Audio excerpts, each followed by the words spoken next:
Om Namo Bhagavate Vasudevaya. Om Namo Bhagavate Vasudevaya. Om Namo Bhagavate Vasudevaya. Om Namo Bhagavate Vasudevaya. Narayanam Namaskrityam Narayanam Namaskrityam Naram Chaiva Narottamam Naram Chaiva Narottamam Devim Saraswatim Vyasam Devim Saraswatim Vyasam Tado Jayamudiraye Tado Jayamudiraye Nashtaprayeshu Abhadreshu Nashtaprayeshu Abhadreshu Nityam Bhagavada Sevaya Nityam Bhagavata Sevaya Bhagavati Uttama Sloke Bhagavati Uttama Shloke Bhaktir Bhavati Naishtigim Bhakti Bhavati Bhakti Nashtakim Om Jnanatimirandasya Jnananjana Salagaya Chakshurunmilidam Yena Tasmai Shri Gurave Namaha Chaitanya Manobishtam Stabidam Yena Bhutale Swayam Rupa Kada Mahyam Dadadi Supadandigam Vandeham Shri Gurum Shri Yudhapadakamalam Shri Gurum Vaishnavamscha Shri Rupam Sagrajadam Sahagana Raghunathanidam Tam Sajivam Sadhvaidam Savadudam Parijana Sahidam Sri Krishna Chaitanya Devam Shri Radha Krishna Padan Sahagana Lalidam Shri Vishakhanidam He Krishna Karuna Sindhu Deenabandho Jagatpade Gopesha Gopika Kanda Radha Kanta Namostude Tapta Kanchana Gaurangi Radhe Vrindavaneshwari Vrishabhanul Sude Devi Pranamami Haripriye Vancha Kalpatarupasya Kripa Sindhubhyev cha Adidanam Pavanebhyo Vaishnavebhyo Namo Namaha Jaya Sri Krishna Chaitanya Prabhu Nityananda Sri Advaita Gadadhara Sri Vasadi Gaura Bhakta Vrinda Hare Krishna Krishna Krishna Hare Hare Hare Rama Rama Rama Hare Hare Hare Krishna Krishna Krishna Hare Hare Hare Rama Rama Rama Hare Hare Hare Krishna Krishna Krishna Hare Hare Hare Rama Rama Rama Hare Hare Om Sahana Bhavatu Sahanau Bhunaktum Sahaviryam Karavavahai Tejasvinamadidastu Ma Vidushavahai Om Shanti Shanti Shanti Harihi Om Tatsat Om Namo Namo Aniruddhaya Rishikeshindriyatmane Namaha Paramahamsaya Purnaya Nuvritatmane. I'll also recite the first verse of Srimad Bhagavatam. This is the complete essence of the Srimad Bhagavatam. This one verse explains everything.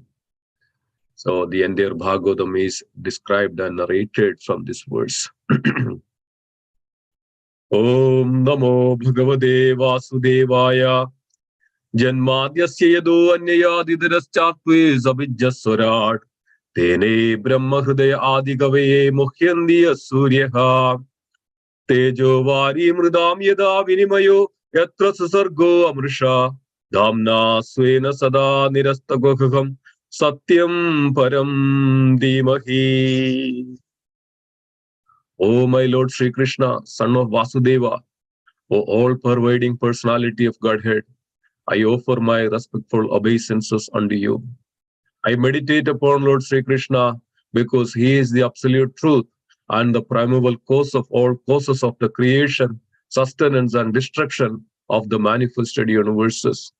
He is directly and indirectly conscious of all manifestations, and he is independent because there is no other cause beyond him. It is he only who first imparted the Vedic knowledge unto the heart of Brahmaji, the original living being. By him, even the great sages and demigods are placed into illusion, as one is bewildered by the illusory representations of water seen in fire or land seen on water. Only because of him do the material universes, temporarily manifested by the reactions of the three modes of nature, appear factual, although they are unreal.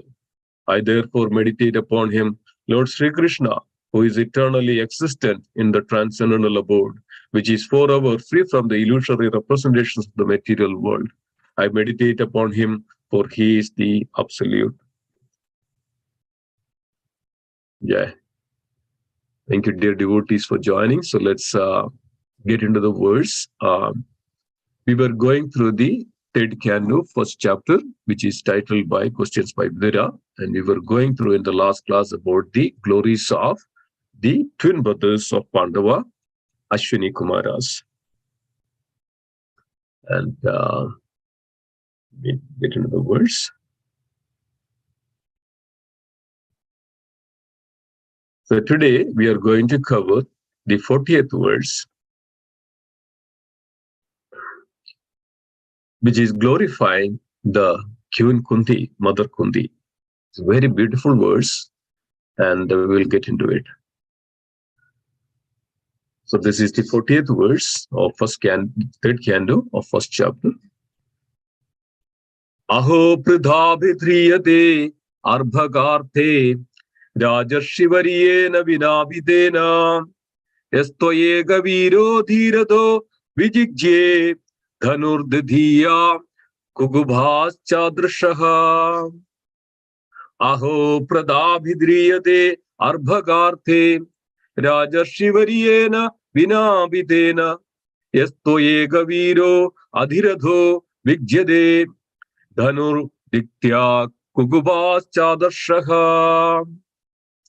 Aho pridabhidriyate arbhagarte rajarshivariena vinabhidena yastoyega viro adhirado vijigye dhanurditya kugubas chadarshaha. Synonyms: Aho, O my Lord, Pridha, Kundi, Abhi also, Driyade bears her life, Arbhagarthe, for the sake of fatherless children, Rajarshi, King Pandu, Variena, the best, Veena Abhi, without him, Tena, him, Ya, one who, two, but, Eka, alone, Vrita, the warrior, Adhiradaha, commander, Vijigye, could conquer, Dhanu, the bow, Dityaha, the second, Kagubha, directions, Chadarshabha, four. Translation and purport by His Divine Grace, A.C. Bhaktivedanta Swami Srila Prabhupada. Srila Prabhupada ki Jai. Translation: O my Lord, is Pritha still living? She lived only for the sake of her fatherless children. Otherwise, it was impossible for her to live without King Pandu, who was the greatest commander and who alone conquered the four directions simply with the help of a second bow. Purport by His Divine Grace, A.C. Bhaktivedanta Swami Srila Prabhupada. Translation and purport by His Divine Grace, A.C. Bhaktivedanta Swami Srila Prabhupada. Srila Prabhupada ki Jai. Purport: a faithful wife cannot live without her lord, the husband, and therefore all widows used to voluntarily embrace the burning fire which consumed the dead husband. This system was very common in India because all the wives were chaste and faithful to their husbands. Later on, with the advent of the age of Kali, the wives were gradually began to adherent to their husbands, to be less adherent to their husbands. And the voluntarily embrace of the fire by the widow became a thing of the past. Very recently, the system was abolished since the voluntary system had become a forcible social custom. When Maharaj Pandu died, both his wives, namely Kundi and Madri, were prepared to embrace the fire. But Madri requested Kundi to leave for sake of the younger children, the five Pandavas. This was agreed upon by Kundi at the added request of Vyasadeva. In spite of her great bereavement, Kundi decided to leave, not to enjoy life in the absence of her husband, but only to give protection to the children. This incident is referred to here by Vidura because he knew all the facts about his sister-in-law Kundi Devi. It is understood that Maharaj Pandu was a great warrior and that he alone, with the help of a bow and arrow, could conquer the world's four directions. In the absence of such a husband, it was almost impossible for Kunti to live on even as a widow, but she had to do it for the sake of the 5 children. Om Ajnanatimirandasya Jnananjana Salakaya Chakshurunmilitam Yena Tasmai Shri Gurave Namaha. Thank you, dear devotees. Today we'll be covering the glories of Mother Kunti and the Pandu. This was the inquiry of Mahatma Vidura to Uddhava. So in the last few classes, we were going through the details of how Mahatma Vidura inquired about the Pandavas and the inhabitants of Yadu dynasty, starting from beginning from the Supreme Lord Sri Krishna. We were going through in detail each the greatness and the glories of each devotees because of Sukadeva Goswami referred these great personalities in Srimad Bhagavatam, and because there is a reason for it, because they are all great devotees of the Lord. So devotees are always glorified. Srimad Bhagavatam is not only for the glorification of the Supreme Lord, but also Srimad Bhagavatam is the glorification of the devotees of the Supreme Lord. So it's very significant to understand the devotees are always in the devotion of the Lord and they should be glorified. As it is mentioned that the Supreme Lord is also seated in the heart of the devotees and always seated in the heart of the devotees. So seeing the devotees himself, seeing the devotees itself is a great opportunity for a person to purify himself. So as it's mentioned that as soon as a person see a devotee, he should offer the respect to that devotee. And why? Because of it is considered as devotees are also known as Bhagavatas. There are 2 Bhagavatam. One is Srimad Bhagavatam and another is devotee Bhagavatam.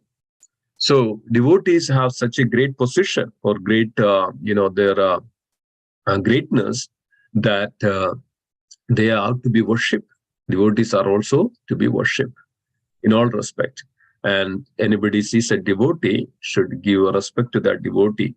It's mentioned that if one sees a devotee, he should give the respect from the far distance, and as well as one who reaches to a devotee, and he should give the prostrate obeisances to that devotee, because of the devotees have the significant positions in the place of the Lord, in the position of the Lord. So Lord always takes care, and Lord has such a dearness with that devotees. So one who sees the devotee, that immediately he can purify himself. And devotees should not be never offended or disrespected. It is mentioned that in the scriptures, offending a devotee is greater or severe sin, offense than even offending a Lord, because of offending Lord will easily easily forgive because of his Bhakta Valsala. But he cannot tolerate one who offends a devotee, because of devotee has such a dearness with the Supreme Lord. So Lord cannot take that.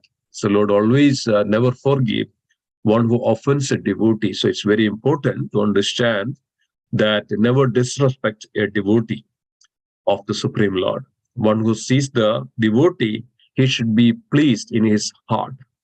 He should be happy in his heart, and he should express that greatness, and then use some words to glorify that devotee, or something says that Jai, it's just as per the scripture and as per the nectar of devotion.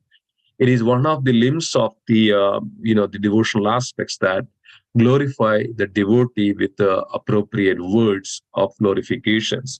When you see your spiritual master, you have to use these words of Jai and specify that name and glorify. But remember that in front of the altar, and we should not do that. But in before, beyond that, in front of the altar, and one should pay the obeisances, prostrate obeisances to a devotee, spiritual master, guru, and Vaishnavas. This is very important. This is very important lessons for all of us. This is called devotional practices or sadhana bhakti. Devotional practice is not that just chanting and hearing. devotional practices. So sadhana bhakti is the 64 devotional aspects of the Lord. In the Nectar of Devotion, it's very detailed explained. And please read the Nectar of Devotion. And the Nectar of Devotion has 64 limbs of the devotional services. And that 64 limbs of the devotional service once follow, that makes one sadhana bhakti. That's why it's so important that it's not that just hearing and chanting and that does not do anything else is not sadhana bhakti or practicing. Sadhana means practicing. So we are all practicing devotees.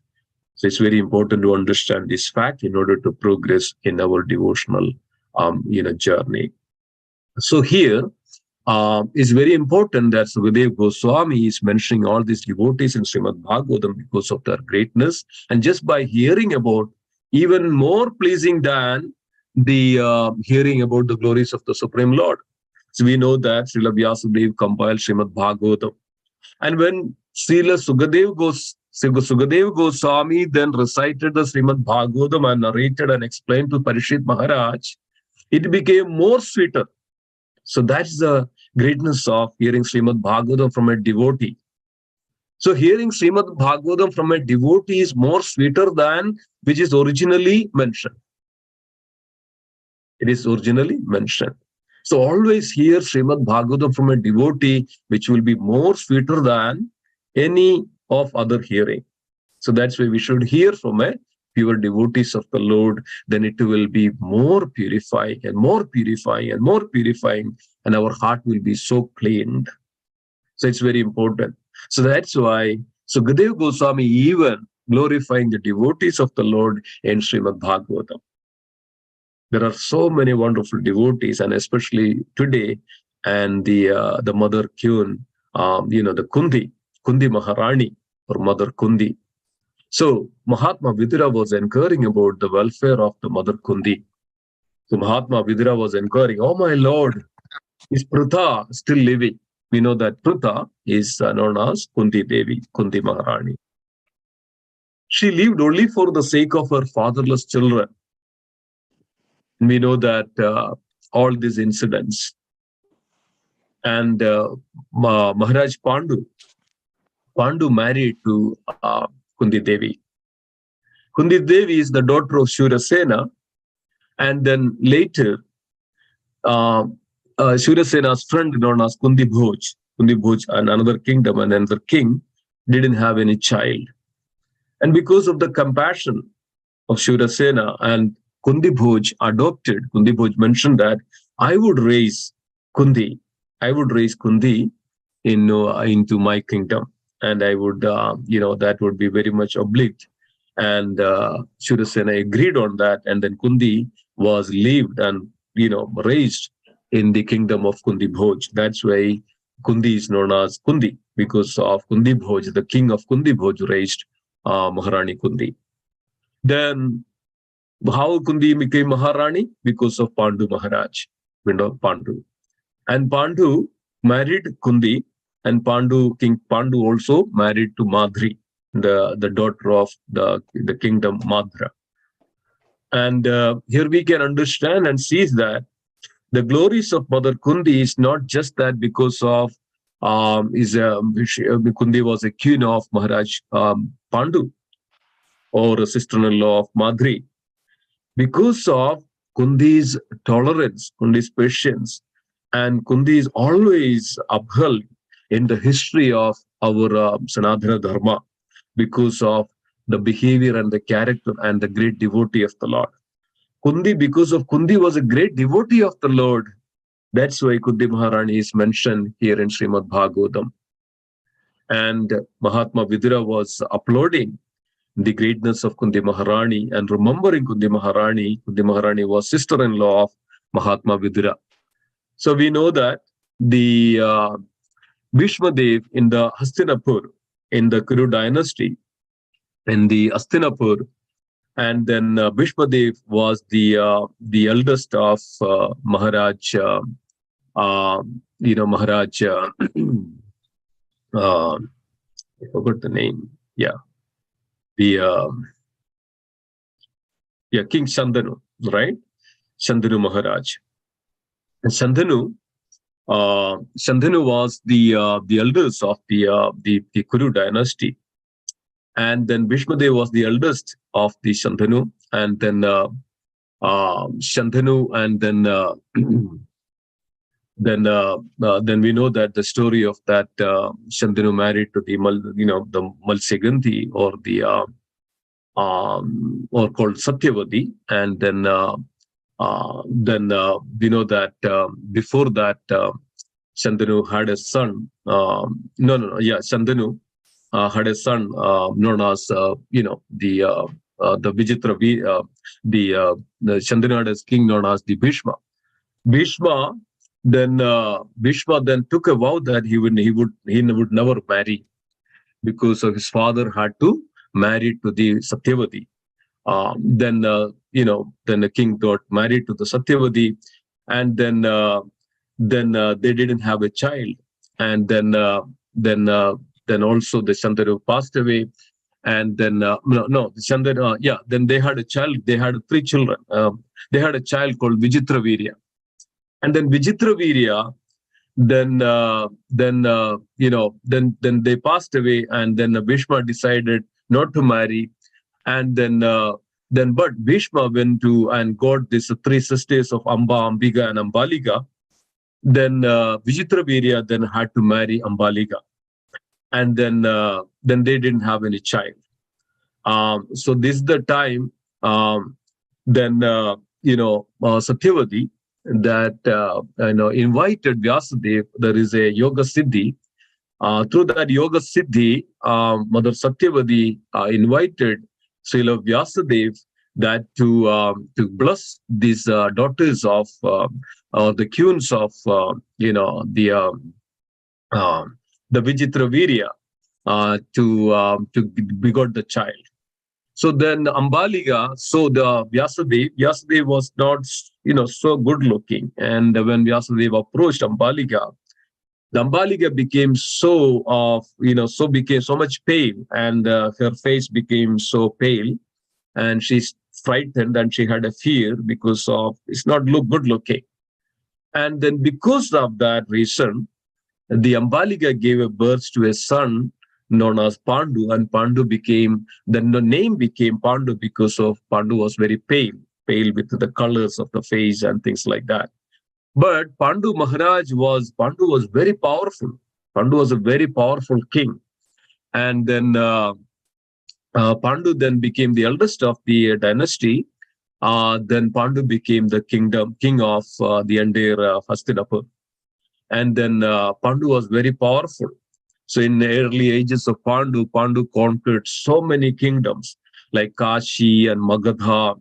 And Pandu, he was a very, archer, and he was very powerful archer, and, defeated so many kingdoms in all directions.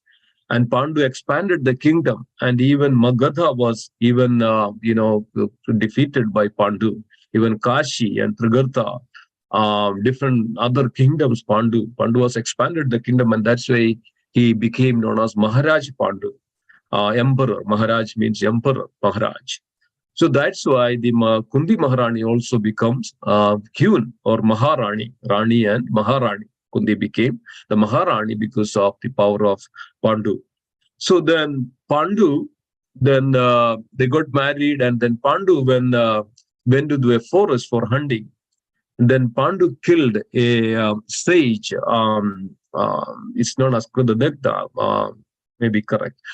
He killed a sage, and that sage cursed Pandu that these sage were living in the forest, and where sage had a wife, and they were actually getting in the union, and that is the time the Pandu killed, and they were actually in the form of a deer. It's in the forest. But when Pandu killed this deer, it was originally the sage, and then that sage cursed Pandu that whenever you are approaching your wife for a union, then you will die. So then Pandu had repented this act of killing a sage, And then Pandu decided that, there is no use of that, just getting in the kingdom and this material opulences, and then getting into that so much, then we forget our dharma, then we naturally involved into this all abominable activities of it when we have so much of opulences and political power and all those things.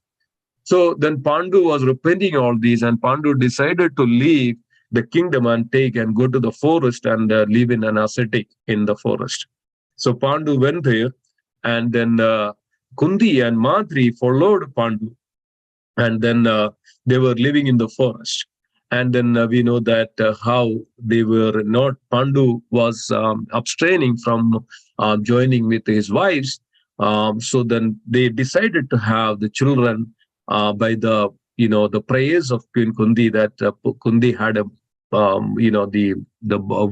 Kundi had a boon from the sage Durvasa, to that whenever needed, that this boon, this praise, this mantra can be used to invoke great personalities to have a child. So then we know that the entire pastimes of Mother Kundi and then Madri invited these all great personalities of the Deva Devatas. Then they invited, and they have childrens of the Indra, the childrens of Vayu, and the childrens of Dharmaraj, and childrens of Ashwini Kumaras, that's the twin sons, that Ashwini Kumaras, we Nakula and Sagadeva, we discussed in the last class. So then after one point of time later, and Pandu couldn't actually control his lust, and he was, somehow he was so much eager to attain his wife. And then Pandu approached Madri, and then Madri was hesitating and, against all this. And but Pandu couldn't control himself. And then, then Pandu engaged in the act of union with the Madri, and then Pandu died right there. So this is what's mentioned about Mahatma Vidura in this verse. And then usually in the custom, when the husband dies, then also the wife follows. So it is not that just as everybody is a mandatory that every wife had to go with the husband.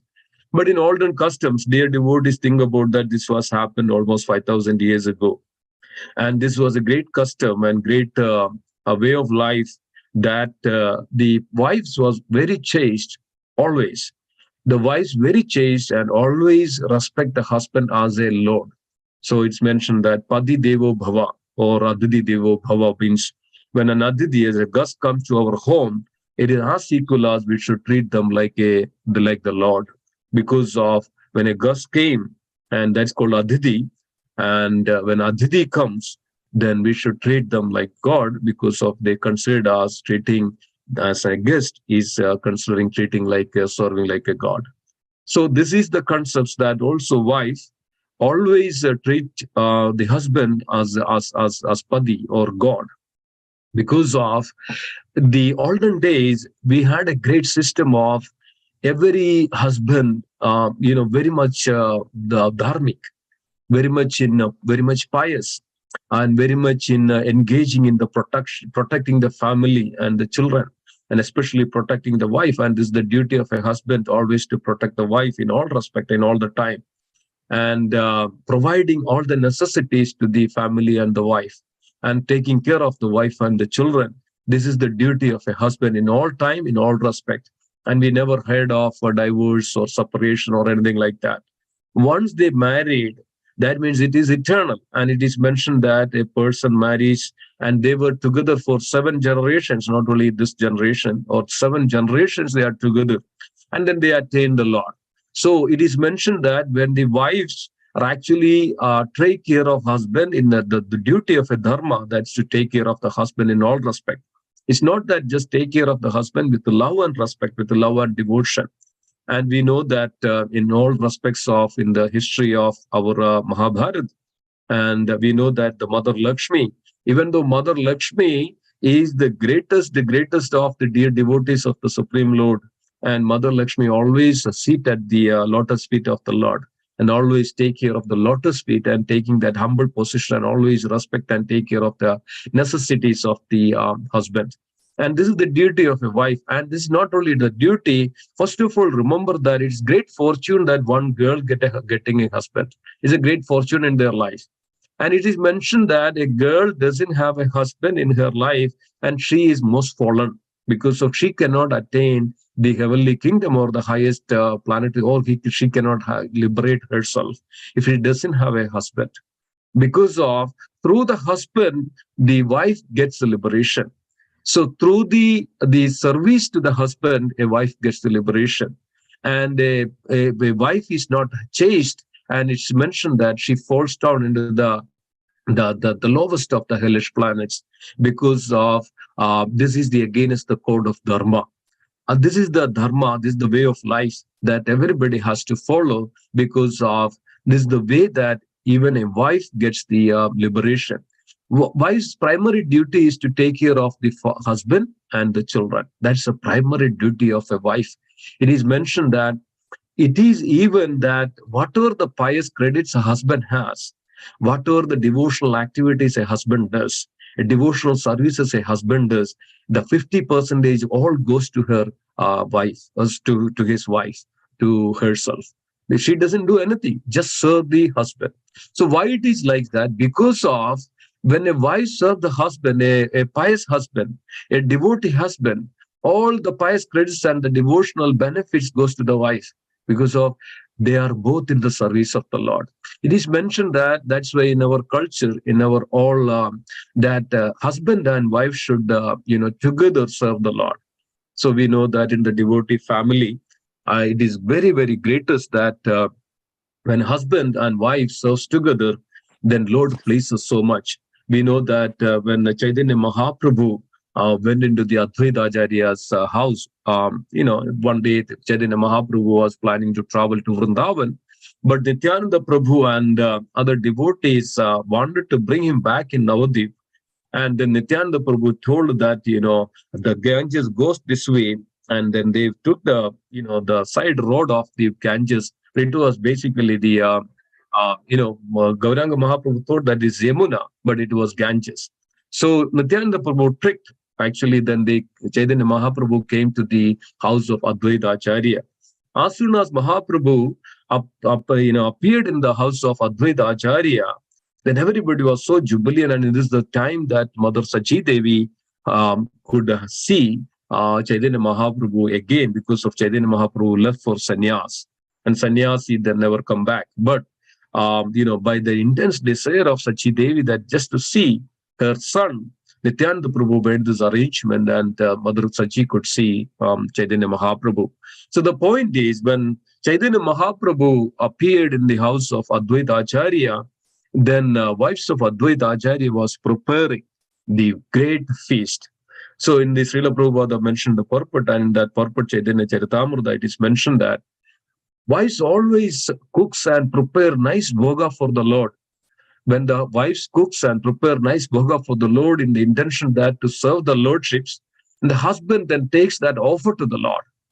Then husband takes and offers such a devotion, and this fulfills that complete that the service of serving the Lord or preparing, offering bhoga to the Lord.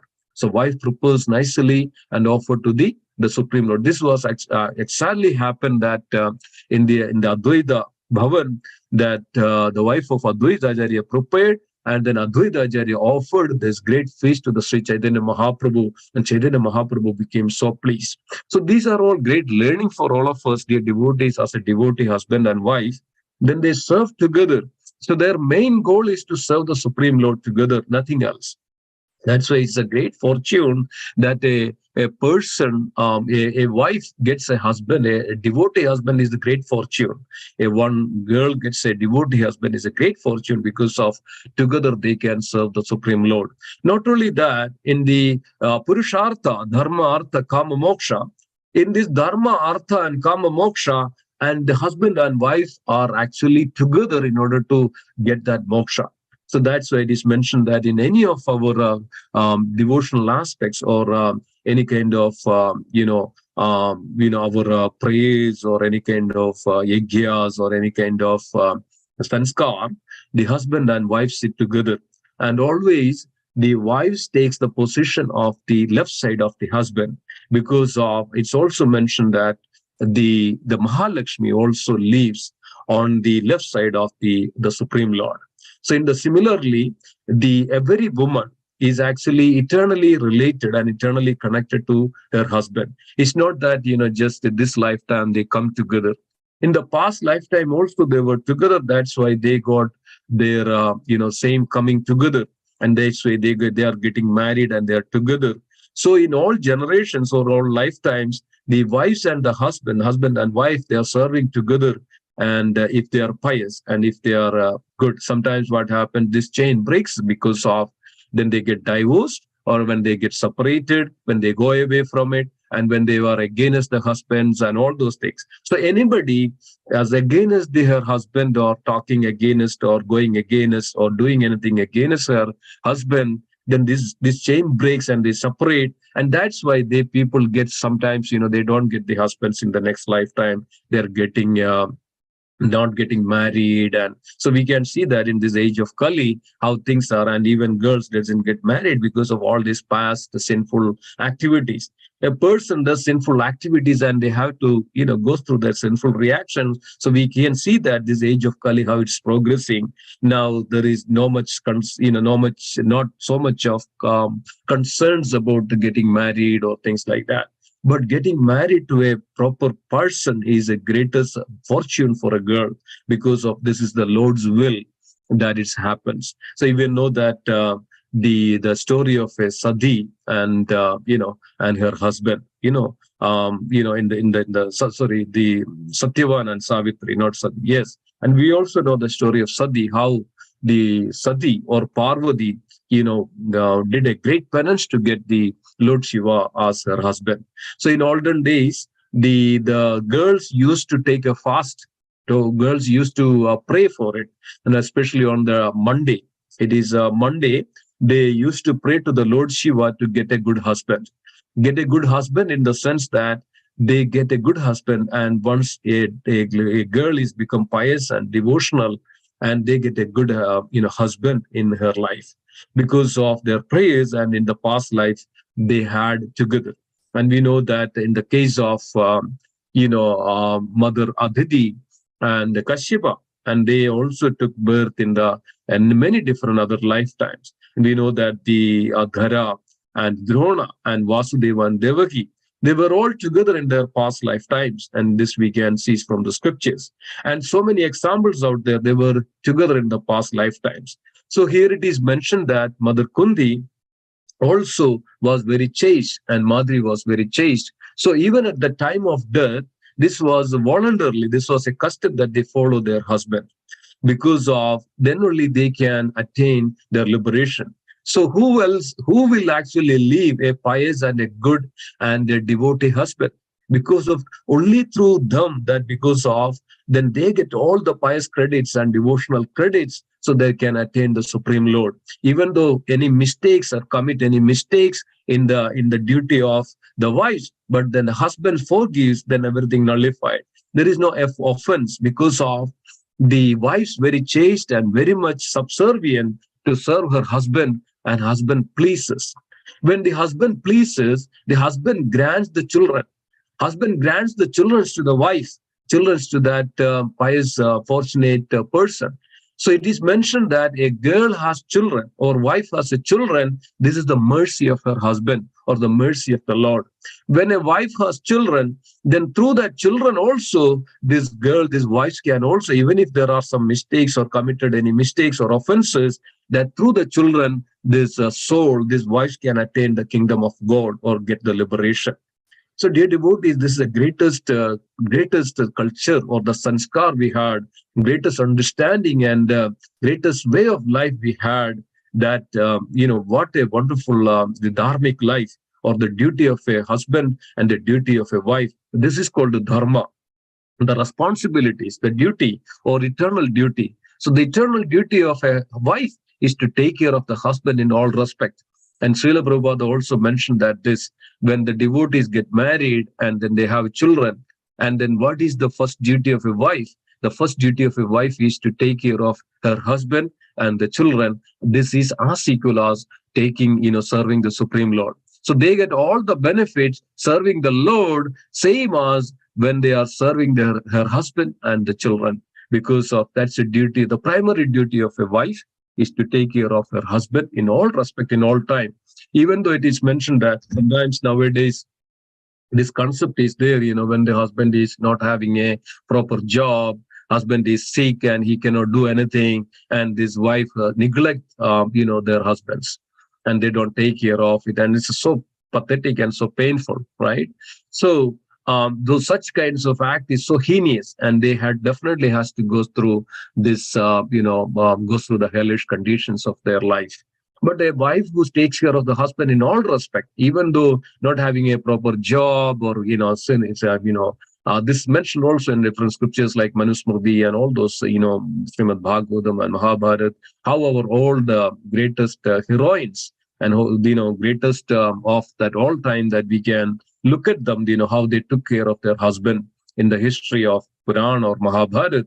And, Mother Draupadi, Mother Kundi, and Mother Madri and Gandhari. Gandhari, even we know that when the Dhritarashtra was blind, Gandhari voluntarily closed her eyes and bound, and in the entire, her life, she didn't open except one condition or one situation when Duryodhana was in greatest danger.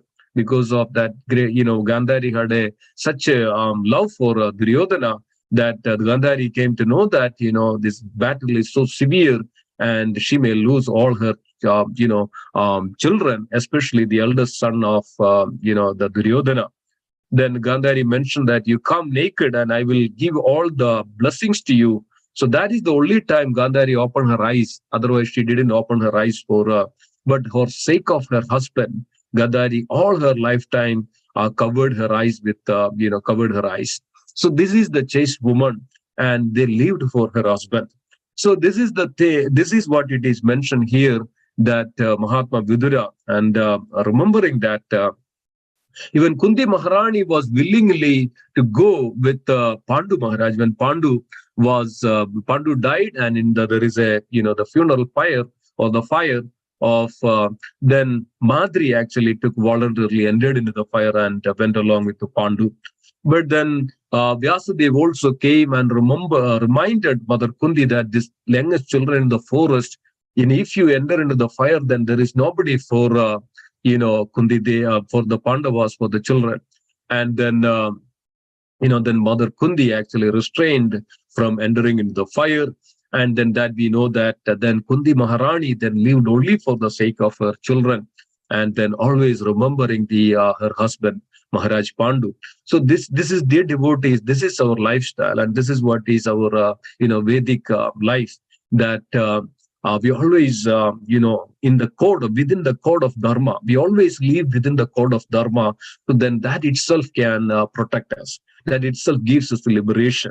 So that's why it is mentioned here how Kundi Maharani was then further lived for the sake of her children, the Pandavas.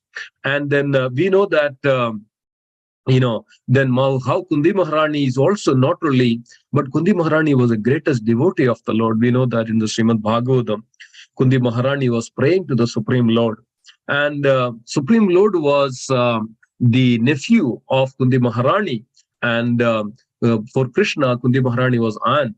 But Kundi Maharani knew about the glories of the Supreme Lord. Kundi Maharani seen the pastimes of the Supreme Lord. And Kundi Maharani was mentioning in the Srimad Bhagavatam, first Canto that we went through. And Kundi Maharani was remembering that all the time when Pandavas were in trouble, Pandavas were in difficulties and distress, when they were in the forest, when they were into the in the palace of Hastinapur. We know that Mother Draupadi was very much challenged and very much disrespected, and the Kauravas, especially Dushasana and Duryodhana, tried to disrobe the Mother Draupadi, and that's the time then Supreme Lord Sri Krishna came and protected Mother Draupadi. And when they were in the forest, when the Durvasa came, and so many incidents, and the Supreme Lord was protecting the Pandavas, and in Kurukshetra war, and Kundi Maharani was remembering all of this when the Supreme Lord came after the Kurukshetra war. Supreme Lord came to Mother Kunti, and then had to take a leave to Dwaraka. That's the time Mother Kunti saw the Supreme Lord in person, eye to eye, and Kunti Maharani giving a beautiful prayer to the Supreme Lord. And then Kunti Maharani praying to the Supreme Lord, you are the Supreme Personality of Godhead. And Kunti Maharani is saying that even though you take birth in the womb of Mother Vasudeva and Devaki, and Yashoda and Nanda, you are the Supreme Personality of Godhead. It says that Krishnaya Vasudevaya Devaki Nandanaya Jananda Kopa Kumaraya Govindaya Namo Namaha. You are the controller of senses. This is the prayer of Kunti Maharani, and in the Srimad Bhagavatam it is mentioned. Krishnaya Vasudevaya, Lord, you are the son of Vasudevaya. Krishnaya Vasudevaya Devaki Nandanaya cha. You are the son of Devaki. Nanda Gopa Kumaraya, that is Nanda Maharaj. Gopa Kumar. Nanda Gopa Kumaraya Govindaya Namo Namaha. O Supreme Personality of Godhead, Krishna, Govinda, you are the Supreme, and you are, even though you took the birth of in the womb of Mother Devaki, and as a son of Nanda Baba, you are the Supreme Personality of Godhead. And we are so fortunate that in all respect, you are actually protecting us. You are protecting us. And there is not enough that how and that we should repay all this. And Kunti Maharani was praying all this in so wonderfully. And as Kunti Maharani was glorifying the Krishna in the next verse in the first cut, Namaha Pangaja Nabhaya, Namaha Pangaja Maline, Namaha Pangaja Netraya, Namaste Pangajangre. And glorifying the Supreme Lord likes this. Namaha Pankaja Nabhaya, you have the lotus navel, and every every features, every angas of the Supreme Lord was considered, and as a lotus is so beautiful and completely aloof from this material nature. A lotus is always uploaded in the scriptures, and lotus eyes, lotus petals, lotus body, lotus feet, lotus hands, lotus legs. And everything is lotus. Everything, because of its completely spiritual, completely aloof from this material, is considered as everything is lotus, lotus size. That's why it says that Kunti Maharani was understood the Supreme Personality of Godhead, glorifying this way. Namaha Pangaja Nabhaya, Namaha Pangaja Maline. He has beautiful garland of the lotus garland. Namaha Pangaja Netraya. He has beautiful lotus size. Namaha Pangajangre. And you are the abode of everything.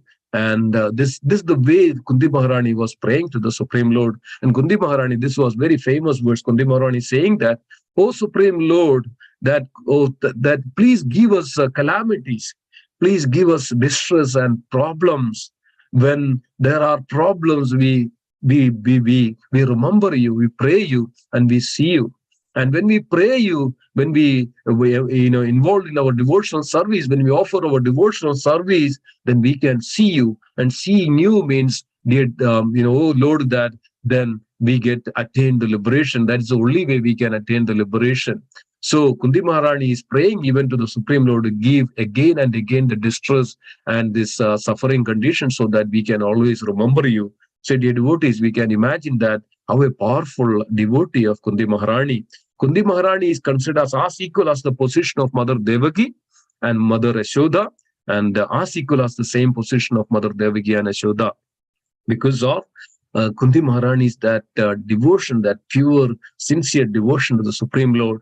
And Kunti Maharani was always remembering the Supreme Lord as a devotee. And Kunti Maharani understood that it is not, even though Krishna took the womb of Mother Devaki, but he is the Supreme Personality of Godhead. In this way, Kunti Maharani was uploaded. Kunti Maharani was a great devotee and uploaded in the Srimad Bhagavatam. And Mahatma Vidura was remembering the Kunti Maharani because of her greatness. And dear devotees, there are a lot to speak about Kunti Maharani and the greatest characteristics of Kunti Maharani. And in all respect, and always a chaste, woman, chaste, noble lady, and always uploaded as long as this entire, creation is there. That's what it is, the position of Kunti Maharani.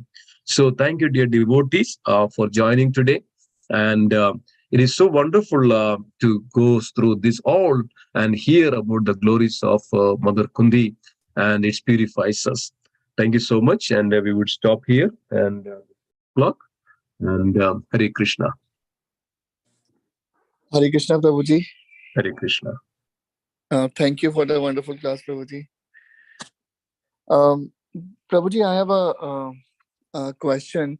So, you mentioned about Satyavati and Vyasadeva. So Vyasadeva was a son of Satyavati, right? Correct. So Correct. this is the same Vyasadeva who wrote all the Vedas. Yes, that is right. Yes. This is the Krishna Dubhayana Vyasa. Yes, correct. Is it possible, Prabhuji, to give us a summary of the story, like little bit, if you can? Yes, yes. Oh, Yeah, thank. sure, How? sure. Okay. Yeah. This was actually great as we know that the Parashara Muni, Parashara was the father of Vyasadeva. Then Parashara Muni was also in the same clan of, like in the clan of Brihaspati and Devaguru and, likes that. And then we know that Maitreya, sage Maitreya and Parashara Muni, they were the god brothers, and they were in the same family of the god family, and very powerful Parashara Muni. The Parashara Muni was glorified, and Parashara, there is a Samhita is there which glorified the Supreme Personality of Godhead Krishna, about why the Supreme Lord is known as Bhagavan. Bhagavan is very nicely explained by Parashara Muni. So Parashara Muni was, one time was crossing the river, and there was a lady, what is called a fisherwoman, is known as Malsya Gandhi. Malsya Gandhi was actually taken care of because of her father became old, and now nobody was there to, like a boatman, to cross, when people comes and then cross the river over. Then one time, the Parashara Muni, sage Parashara, came there, and Malsya Gandhi, actually, her original name is known as Satyavati, and she took Parashara Muni to cross over the river. Then Parashara Muni, then so seeing her beauty and seeing her, chasteness, and seeing her sincerity, the service to the Parashara Muni and the sage, and seeing the quality. And this is the greatest thing. It's not that ordinary, when a sage sees somebody and, just attract. It's not like that. Because of her devotional qualities, because of her chasteness, because of her wonderful characteristics, and naturally get attracted because of that is divine. So these are all divine arrangement. So not like an ordinary people they saw and attracted because of the lusty things. Not like that. Because of all this divine arrangement, Parashara Muni then approached, the Malsya Gandhi, and then that's the time. Then Parashara Muni created such a divine environment, and then approached and attained Malsya Gandhi, and then they had a son. He is known as, then that's Srila Vyasadeva. That's why it is Srila Vyasadeva is actually born from the Parashara Muni out of the Malsya, called Satyavati. Then that Satyavati same, because of her beauty, and Shantanu Maharaj became so attracted to her. And then, but then Malsya, Satyavati knew that already Shantanu had a son, this Bhishma. Then and before that, then Bhishma took this. I forgot the name of Devadatta. Yes, Devadatta was the name that time, and then Devadatta became Bhishma because of Devadatta took a vow that he never, will marry for the sake of his father. He took that vow. Then actually, then Malsyavati, became the wife of Shantanu, and they had sons like Vijitra Virya and another. The father of Vijitra Virya and likes that. That's why the Malsya Satyavati became the mother of Vijitra Virya. But then actually, that's why then Vyasadeva is actually the son of Satyavati. Then as soon as Vyasadeva became Vyasadeva born, Vyasadeva went into the forest because of the power of, and this all divine arrangement, and never lived there, and became a great saint. And as we know that Vyasadeva is also a literary incarnation of the Supreme Lord, literary incarnations. So that is also out of 22 incarnation. Vyasadeva is also mentioned that he is also incarnation of the Supreme Lord in order to, when the age of Kali comes, in order to, Veda Vyas, that's why known as Vyasa. Vyasa is a Krishna Dvayana. His name is originally Krishna Dvayana. And why became the Vyasa? Because of then the Vedic knowledge is actually then written down. When Vyasa. Vyasa means divided into 4 sections. Originally, it was Pranava Veda, original Veda or Pranav Veda, and that Pranav Veda is actually then divided into 4. That's why Rig, Yajur, and Sama and Atharva, and it is according to the, for the different sages. And then Vyasa, they divided and gave and instructed this Vedic knowledge to different sages, like in each lineage of the sages. So they took it, and that's why we can see that all the Guru Parambara or the sage, that's why we say as Vyasa Purnima, is because of Vyasa is the original, the Guru, the Vyasa Purnima, because of he was instrumental to give this Vedic knowledge to all his different disciples, and their disciples further brought down, and the Srimad Bhagavatam and Bhagavad Gita compiled by Srila Vyasadeva, and the essence of Vedic knowledge. So yeah, this is the incident which happened, how Vyasadeva born. Thank you, Ruji. And it is very, very strange that the mother of Vyasadeva, she was so attached to the kingdom, but this is all the will of the Supreme Lord. So this all bound to happen. This all bound to happen because of as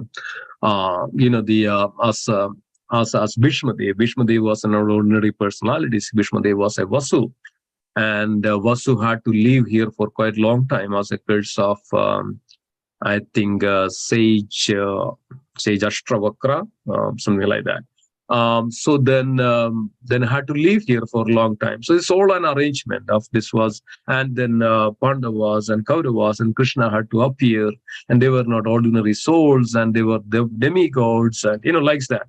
Then it's all bound to happen. The Pandu and became like that, and this is we think that things are happening according to or things, but this is the way that behind the scene there are so many things. We are just seeing only just portion of it. But behind the scene, there was a reason for everything. It's not that just anything happens accidentally. Mother Draupadi even took a birth by the boon of Lord Shiva in her past life.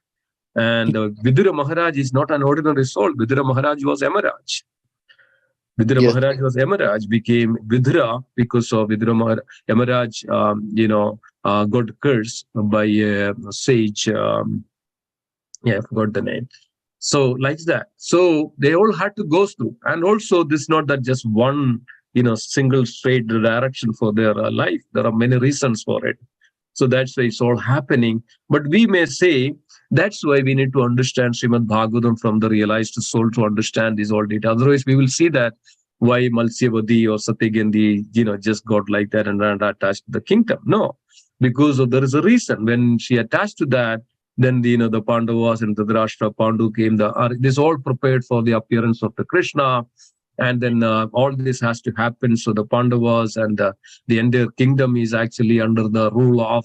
So something will happen, right? Just for an example, for the sake of something good to happen, then something else will happen.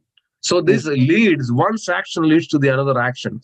Sometimes good and bad. That's why the devotee, when the devotee performs devotional activities, and he is under the protection of the Supreme Lord, then all will happen in good. But one who is in Asuric, in the demoniac nature, then that action will lead to the another actions and the karmic reactions, and it goes further and further and further and further. So this world is nothing but a mixture of this good and bad and evil. That's why the laws of material nature, the goodness, passion, and ignorance all are there, the mixture of it, right? So this has to happen because of this the nature of the material world.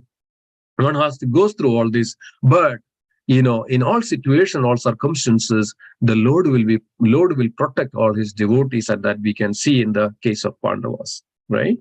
Yeah, this all bound to happen in so many ways, and as the will of the Lord, as will of the arrangement and their past life, and everybody has to go through like that.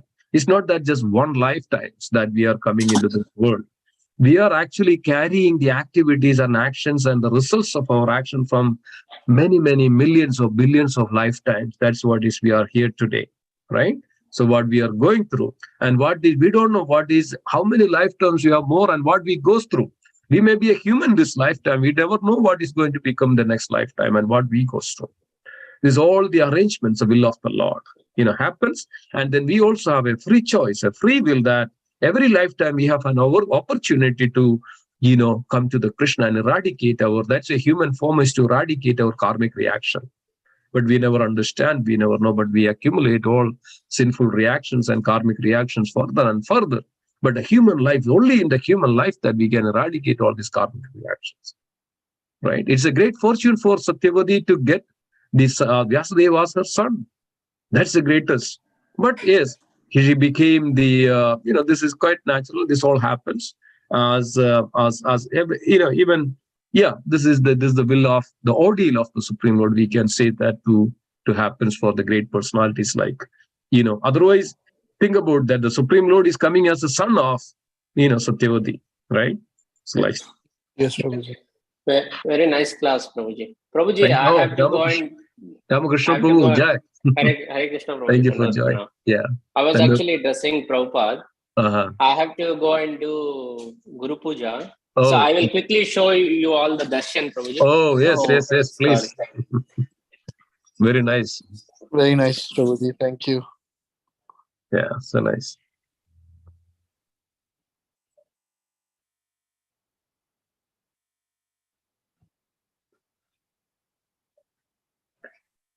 So this is the Dallas Kalachanji temple. Ramakrishna Prabhu lives very close to the Kalachanji temple, and Prabhuji also does the service to the deities and the Srila Prabhupada. It's so nice that here we are seeing the deity darshan of the Sri Radha Kalachanji. It's not so clear, Prabhuji. Can you make it a little clear? The deities darshan. It's not clear. Yeah.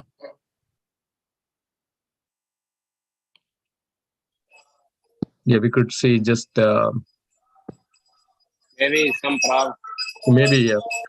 Can also show Srila Prabhupada. Srila Prabhupada, yes. Yeah. Oh, very great. Thank you. Yes, this is very clear. This is very clear. Yes. Srila Prabhupada ki jai. Beautiful darshan. It's a great fortune that we could have the darshan of Sri Radha Kalachanji today. Yes. I dressed it today, Prabhuji. Oh, you dressed. Very nice. Wow. Amazing. Looks real. Real. Yeah, this is the greatest fortune of the devotees. There is nothing sublime as is actually in this world that we are here in this human life, that we are able to serve Srila Prabhupada and the Supreme Lord in such a way that in different ways. And what else is greater than in this world, that greatest fortune than this? So the devotees hearing Srimad Bhagavatam in the morning and hearing and seeing the darshan of the Supreme Lord, that is the perfection of our life. So thank you so much for. Can we again see? Can we again have a darshan of Kalachandra? Kalachandji, maybe a little more clear, maybe. It was not clear, Prabhuji. Yeah. And that's my phone issue, Prabhuji. Maybe you may have to go a little closer, maybe. I don't know. Yeah. Okay. Yeah. Lord Narasimhadev ki jai. Okay. Srinath ji ki jai. So nice. Yeah. Thank you. Thank you. Thank you, Ramakrishna Prabhuji. Thank you. How is Mataji and kids? All are good, Prabhuji. Ramakrishna Prabhu, how is Mataji and kids? Everyone is good, Prabhuji. Everybody is good. Okay. Hare Krishna, Prabhuji. Hare Krishna. Thank you. Thank you so much. Thank you. Okay, so if anything, there is nothing else, let's conclude. Gauri Mataji, are you okay? Yes, Prabhuji, very nice class today. But it's always very nice to hear Srimad Bhagavatam from you on Sundays. We should have more nectar, but this is also good. Yeah, yes, that's wonderful. Wonderful. Okay, so let's conclude then today's session. Thank you so much. Vancha kalpatarupasya Kripa sindhu bhevacha padidana pavanebhyo Vaishnavebhyo namo namaha Vaishnavamda ki jai Mera Srimad Bhagavatam ki jai Srila Prabhupada ki jai Ananda Kuri Vaishnavamda ki jai Gaura Premanande Hari Hari. Hari Hari Bol.